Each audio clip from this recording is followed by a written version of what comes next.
ఏది అయినా ట్రై చెయ్యి ఆచి చికెన్ మసాలా. ఆచి చికెన్ మసాలా.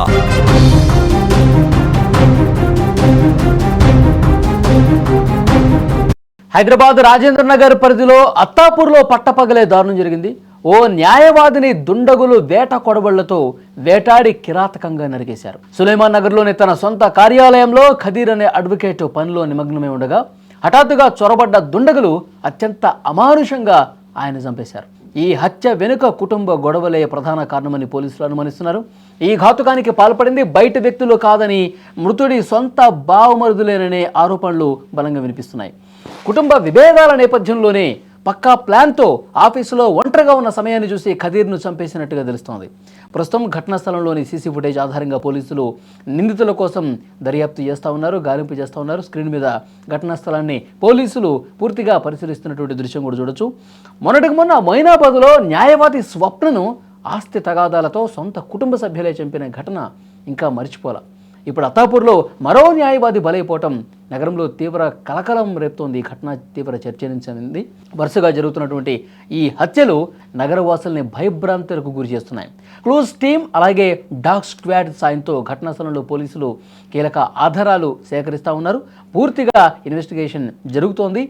అసలు గతంలో జరిగినటువంటి ఈ హత్యను ఇంకా మరిచిపోకముందే న్యాయవాది మళ్ళీ ఈ విధంగా హత్యకు గురి కావటం అనేది తీవ్రంగా చర్చ జరుగుతున్నటువంటి పరిస్థితి.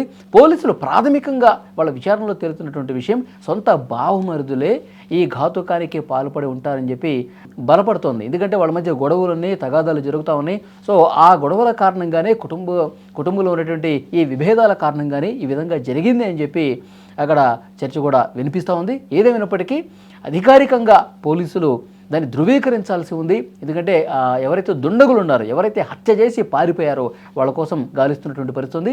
సో పోలీసులు అక్కడ దగ్గరలో ఉన్నటువంటి సీసీ ఫుటేజ్ పూర్తిగా పరిశీలిస్తూ ఉన్నారు. ఎవరెవరు వచ్చారో, ఎంతమంది వచ్చారో, ఎట్లా చేశారు ఏంటనేది కూడా వివరాలు సేకరిస్తున్నారు. అలాగే ఖదీర్కి సంబంధించినటువంటి ఇతర కుటుంబ సభ్యులను అడిగి కూడా సమాచారం తీసుకుంటున్నటువంటి పరిస్థితి ఉంది. గతంలో కూడా చాలా సందర్భాల్లో వాళ్ళ మధ్య గొడవలు జరిగాయి. కానీ ఈ స్థాయిలో ఉంటుందని చెప్పి, ఇలా చంపుకునే వరకు వస్తుందని చెప్పి ఎవరు ఊహించలేదు.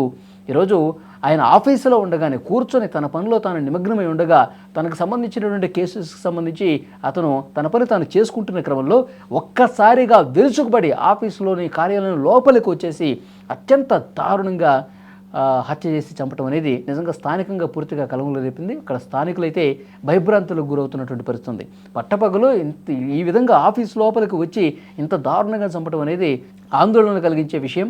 ఎప్పుడు ఏం జరుగుతుందో అర్థం కావట్లేదంటూ స్థానికులు కూడా భయపడే పరిస్థితుంది. సో పోలీసులు అయితే పూర్తి వివరాలు దర్యాప్తు పూర్తయిన తర్వాత వెల్లడించే అవకాశం కనిపిస్తుంది. 2:30 बिटवीन 2:45 के टाइमिंग पे एक इंफॉर्मेशन आया सेंटलमेंट और ये we care online service centre में एक मर्डर हुआ बोल के इंफॉर्मेशन आया. इमीडिएट पुलिस यहाँ पे पहुंच रहा है और देखे तो कदीर नाम का एक 38 इयर्स का पर्सन को कातिल कर दिया.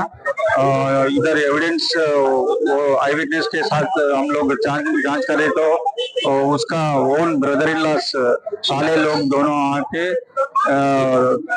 लकड़ी से और चाकू से उसके सर पे और छाती पे चाकू से मार के कत्ल किया जैसा है. इमीडिएट वो लोग के फैमिली मेंबर के साथ पिटीशन ले लेके तो अभी इंक्वेस्ट कर रहा है. इंक्वेस्ट के बाद डेड बॉडी को उस्मानिया पे शिफ्ट करके पूरे इन्वेस्टिगेशन चल रहा. और जो उसके कत्ल किया वाले को पकड़ने के लिए स्पेशल टीम काम करे तो जल्दी वो लोग को अरेस्ट करके रिमांड करे.